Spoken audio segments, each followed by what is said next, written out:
शहीद बुरहान वानी की 10वीं बरसी। कराची में कश्मीरियों से इजहार एकजहती के लिए बड़ी रैली। मकबूजा कश्मीर के नौजवान हुर्रियत पसंद रहनुमा शहीद बुरहान मुज़फ़्फ़र वानी की 10वीं बरसी के मौके पर आज पाकिस्तान के मईशी ख्वाब कराची में कश्मीरी अवाम से यकजहती और हक़ खुदइरादियत के हक़ में एक बहुत बड़ी रैली का इनेकाद किया गया।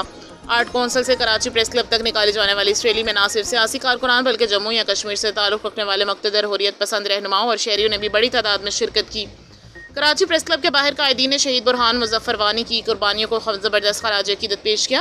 रहनुमाओं का कहना था कि बुरहान वानी की शहादत ने कश्मीर की तहरीक आज़ादी में एक नई रूह फूंकी थी और पाकिस्तान के अवाम हमेशा अपनी कश्मीरी भाइयों के शाना बशाना खड़ी रहेगी, जो कश्मीरी की जदोजहद आज़ादी के साथ कराची के अवाम की गहरी वाबस्तगी का मुँह बोलता सबूत है।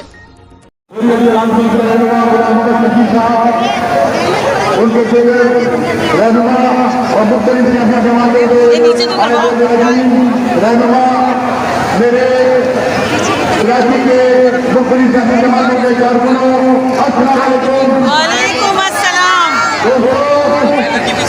आज